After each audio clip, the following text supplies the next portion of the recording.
Hello दोस्तों, hope you all are doing great. मैं हूं समीर रहमान और इस वीडियो में हम most important biology solved MCQs from past papers को देखेंगे, डिस्कस करेंगे, जो कि आपकी secondary school teacher, SST, subject specialist और लेक्चरर टेस्ट प्रिपरेशन के लिए इंतहाई ज़रूरी है। इस सीरीज़ की 5वीं वीडियो है। अगर आपने इन तमाम टेस्ट की तैयारी करना चाहते हैं तो हमारी वीडियोस को ज़रूर देखें, लाइक करें, शेयर करें, सब्सक्राइब करें हमारे चैनल को और जुड़े रहें हमारी इस सीरीज़ के साथ। This pushing of material by the cell against concentration gradient is active transport. The transport across the cell, यानी कि सेल के अंदर और सेल के बाहर जो मटेरियल की आमद और रफ्त है वो दो किस्म की होती है।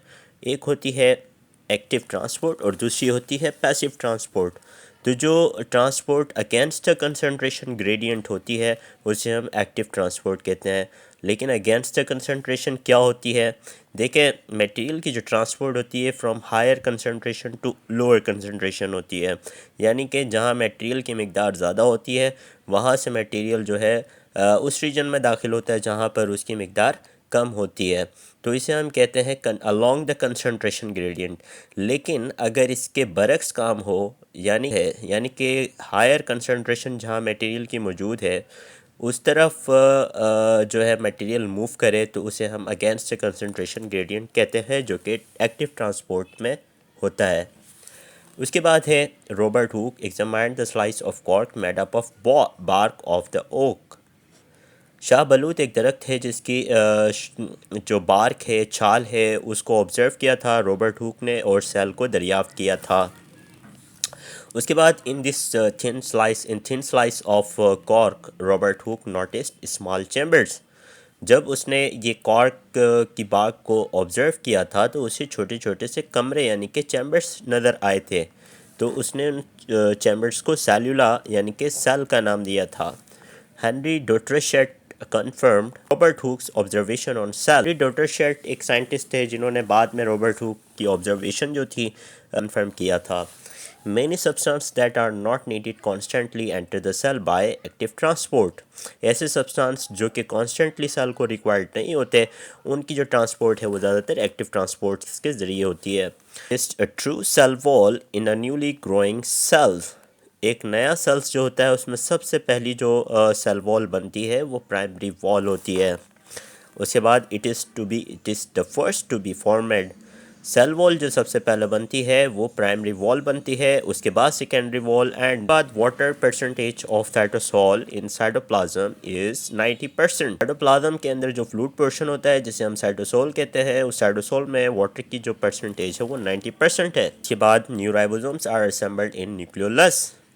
न्यूक्लियोलस एक छोटा सा पोर्शन होता है, डेंस बॉडी होती है न्यूक्लियस के अंदर, यहाँ पर राइबोसोम्स को असेंबल किया जाता है। Smooth endoplasmic reticulum helps detoxify harmful drugs. Smooth endoplasmic reticulum harmful drugs को डिटॉक्सिफाई करती है। Morphologically endoplasmic reticulum exist in two forms. Morphologically ER यानी कि एंडोप्लाज्मिक रेटिक्यूलम दो फॉर्म्स में होती है, स्मूथ और rough endoplasmic reticulum. 60S and the 40S subunits on attachment with each other forms ATS particles.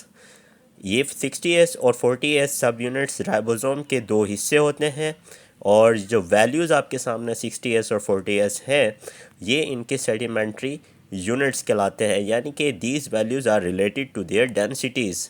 ये दोनों हिस्से आपस में जुड़ते हैं और एक राइबोसोम बनता है जिसका जो सेडिमेंट्री यूनिट होता है वो ATS होता है। तो अब आप देख रहे हैं कि 40 और 60 मिलकर तो 100S बनना चाहिए, लेकिन यहाँ पर 20% गायब हो गया है। तो 20% जो हिस्सा होता है राइबोसोम का वो आपस में ओवरलैप हो जाता है, तो सेडिमेंट्री यूनिट इन दोनों यूनिट्स को मिलाकर ATS बनता है।